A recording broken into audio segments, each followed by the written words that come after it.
Praise God, salamat sa Ginoo igsoon nga makahimo ko ninyo sa pagpaambi sa pulong sa Dios. Ang akong i-share kaninyo mga igsoon, kabahin ni ining mga tubag sa atong mga pagampo. Daghang kay mga tao igsoon nga maingon sila nga aron kunong ang imo nga pagampo tubagon sa Dios, imuha kunong pastingan. Magpuasa kuno ka aron ang imong mga pag-ampo kuno epektibo nga tubagon sa Dios. Magigsoon sultihan ta ka. Gitubag sa Dios ang imong mga pag-ampo mga igsoon. Dili tungod kay nagpuasa ka. Dili kay nag-ampo kag tag-as kayo nga pag-ampo, mao na ang imong mga pag-ampo gitubag sa Dios. Gitubag sa Dios ang imong mga pag-ampo mga igsoon. Tungod kay ang imong Dios nga gisimba, ang imong Dios nga imong gialagaran mga igsoon, usa ka Dios nga mutubag sa imong mga pagampo. He is the answering God. Patag panahon nga ang iyang anak muluol niya, siya mga igsoon, mutubag nimo. Mao kana mga igsoon. So ayaw ninyong isipa nga gitubag sa Dios ang imong mga pagampo tungod kay nagpuasa ka. Tungod kay nag-ampo kag tag-as kayo nga pag-ampo. Ayaw isipa nga gitubag sa Dios ang imong nga pag-ampo tungod kay nag-ampo kag 40 days and 40 nights. Abi niyo megsoon. Dili ang Dios ma-impress nimo kung muampo kag tag-as. Dili ang Dios ma-impress nimo megsoon sa dihang magpuasa ka. So again, tubag sa Dios ang imong mga pag-ampo mga igsoon. Tungod kay ang imong Dios nga gialagaran, ang imong Dios nga imong gisimba mga igsoon, mutubag sa atong mga pag-ampo. Mao kanay tinuod mga igsoon. Mao kanay kamatuoran mga igsoon. Ang imong Dios nga gisimba, ang imong Dios nga buhi, ang imong Dios nga imong gialagaran, mutubag gayod sa mga pag-ampo. He is a hearing God. He is an answering God. O kana mga igsoon. Do you remember the blood-belling woman for 12 years? Katong babayeng talinugo sulod sa 12 ka tuig mga igsoon. Sumalapas sa sugulanon ang iyahang sakit, ang iyahang blood bleeding or talinugo. Sulod sa taas ng panahon mga igsoon for 12 years. Nagdindiin na siya patambal. Pero wala ko siya naayo. No, pero unsa man yung gihimo mga igsoon. Nganong ang iyang talinugo nga 12 years naayo man. Katong pagduol niya nga Ginoong Hesus. Ang babayeng talinugo mga igsoon puno sa pagtuo. Sa iyang kasing-kasing nagaingon siya, if I could just touch just the hem of his garment, of Christ's garment, then I will be healed. Siya sabi, kung ako lang diyong mahikap ang sinsil sa biste ni Ginoong Hesus, mamaayo gayod ako. Pagtuo mga igsoon, faith. Grabe ang pagtuo sa mga babay mga igsoon. No, pagkahibalo niya nga anak si Ginoong Hesus, nagwali, nanambal igsoon, sa ato pa itong karong panahon na kusada, hinduol siya maigsoon. Ang gihimo niya, she is squeezing her way to a crowd because she believed in her heart. If she just touch the hem of Christ's garment, then she will be healed. Dako kay pagtuo maigsoon. Pagtuo ang gipairal sa mga babayeng talinugo for 12 years maigsoon. No, wala niya igsoon gi sapayan, wala siya nahadlok nga diin atong panahon na. Adunay silot nga nagpaabot niya tungod kay sa panahon ni Moses mga igsoon. Ang iyang kahimtang nga talinugo maigsoon, usa ka makahugaw nga kahimtang. So dili siya pwede nga musagol sa katawhan. Tungod kay nagtalinugo siya, nag-bleeding siya for 12 years. Dapat dili siya musagol sa mga katawan atong panahon na. Kay sumala pa sa kasuguan ni Moses atong panahon na. Ang maong babae mga igsoon nga talinugo, she was considered as unclean because of her condition. Pero unsa may iyang gihimo mga igsoon? She is squeezing her way to a crowd because she believed in her heart na kung makahikap na gud siya sa biste sa sinsin ni Ginoong Hesus, mamaayo kayo siya. Wala niya isipa igsoon nga si Kristo usa ka condemning savior. Wala niya nakita nga si Ginoong Hesus usa ka condemning savior. Apan ang iyang nakita kang Ginoong Hesus usa ka mananambal, usa ka Dios, usa ka manggiloy-on nga Dios nga puno sa kaluoy mga igsoon. Mo kana igsoon nga ang gihimo sa mga babaeng talinugo for 12 years yung saliot siya sa daghang katawhan ug sa iyang kasing-kasing igsoon sa iyang hunahuna. Ingon siya, kung makakuputan nandun ako, makahikap lang ko sa sinsin sa biste na Ginoong Hesus, mamaayo gayon ako. Pagtuo mga igsoon. So sa diyang siya igsoon nakasaliot siya.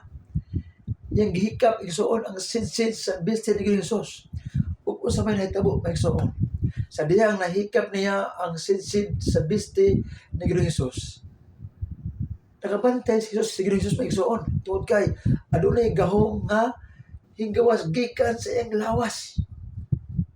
So kung sa normal igsoon nga pahitabo, kung ang imo ang sinsin na adunay mohikap, dili ka magabantay, dili ka magabati tungod kay dili magana sa sumpay sa imong panit mga igsoon, di ba?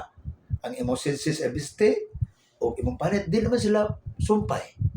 Siguro kung imo sirong kamot hikapon, imong likod ba, imong itapion, siguro si Ginoong Hesus makabantay siya. Pero atong panahon na mga igsoon, sa diyang paghikap sa babaeng talinugo for 12 years sa iyang sinsin, naka-recognize si Ginoong Hesus nga adunay hinghikap sa iya. Ug unya hinglingi siya mga igsoon. Ug iyang nakita ang babaeng talinugo nga dako kay pagtuo mga igsoon. Unsa may iyang ingon mga igsoon? He said in the great tenderness, ingon siya, "Daughter, your faith has made you well." Ingon siya, anak nga babae, ang imuhang pagtuo mao nakaayo nimo. So pagtuo mga igsoon, pagtuo ang gipairal sa babaeng talinugo for 12 years aron maayo siya mga igsoon. Ang pangutana igsoon, did the blood-bleeding woman fasted? Did the blood-bleeding woman prayed long prayers aron tubagon sa Dios ang iyang mga pag-ampo? Ang iyang nakita mga igsoon nga si Jesus dili condemning savior. Yang nakita nga si Jesus puno sa kaluoy. Usa ka Dios nga mananambal ug puno sa kaluoy mga igsoon. So sa nakita siya ni Ginoong Hesus, paglingi ni Lord Jesus sa iya, nakita siya igsoon. Nakita ni Jesus ang babae. Na-impress siya sa babae igsoon. Tungod sa dako sa pagtuo. Abi niya magsoon. Again, dili ma-impress nimo ang Dios tungod kay nagpuasa ka. Dili ma-impress nimo ang Dios tungod kay nag-ampo tag-as mga pag-ampo aron tubagon ang imong mga pag-ampo mga igsoon. Usaman kadako imong problema, usaman kadako imong problema nga imong gisaguban karon, pagtuo lamang igsoon. Bisan usaon namong ampo igsoon kung wala kay pagtuo, imposible kay igsoon. Ingon ang Biblia igsoon, for without faith it is impossible to please God. So kung walay pagtuo igsoon, dili gud nimo mapahimut-an ang Dios. So ang babae na igsoon, dako pagtuo. Ingon si Ginoong Hesus, "Daughter, your faith has made you well." So sa atong kinabuhi, maigsoon, usahay moagita og mga kapaitan sa kinabuhi. Usahay magitag mga balatian, mga pagsulay igsoon sa kinabuhi, mga problema. Igsoon pagtuo lamang ang ipairal na igsoon. To kaya imong Dios makahimo siya sa tanang butang maigsoon. Your God is able. Ang imong Dios igsoon gamhanan. Abi niyo maigsoon. Name palang daan igsoon ni Jesus. Gamhanan na. The name of Jesus is so powerful. The name of Jesus is excellent. Mao kana maigsoon. Una sa panahon igsoon sa ato mga problema, sa panahon sa mga balatian maigsoon, pagtuo ang ipairal maigsoon. Dili ng fasting maigsoon, kundi ang imong ipairal, ang imong pagtuo. Tuoy kay aduna kay wala kay pagtuo igsoon. Mohimo kini igsoon sa paglihok para nimo maigsoon. Aton Dios, usa ka Dios nga buhi, usa ka Dios nga mananambal maigsoon. He is the answering God. Umutubag siya sa atong mga pagampo. Again, dili nimo ma-impress maigsoon kung magpuasa ka. Dili nimo ma-impress ang Dios kung magpuasa ka. Apan kung gusto ka nga imong ma-impress ang Dios sa imong kinabuhi, pagtuo maigsoon. Pagtuo.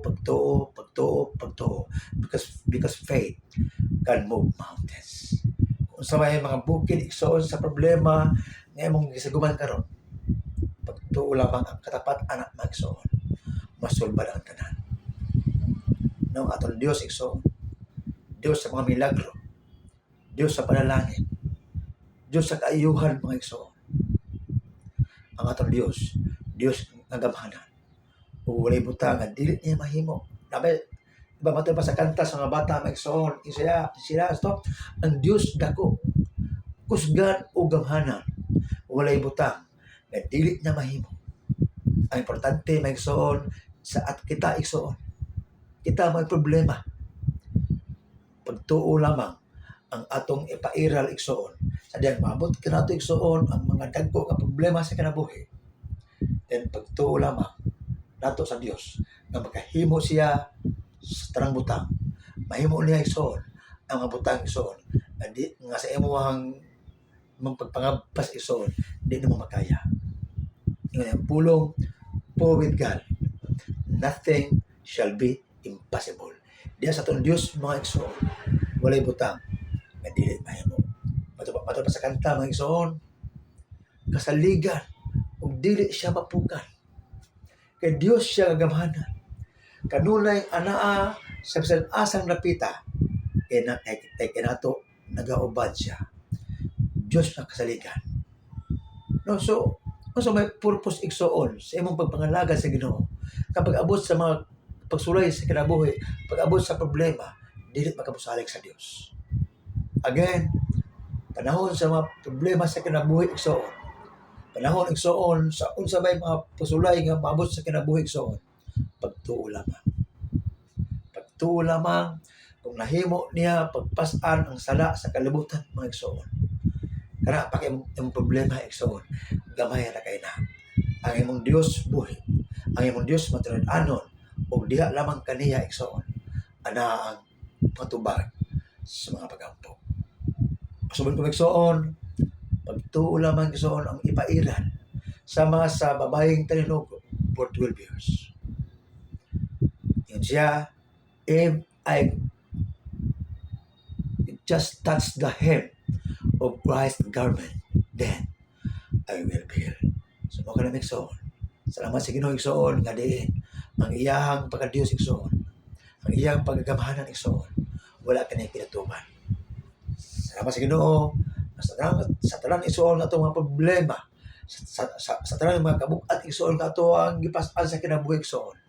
Ingon siya siyang pulong, dool kamong tanan, nagigibuk-atan o gikapuyan, kay papulayon mo kamo.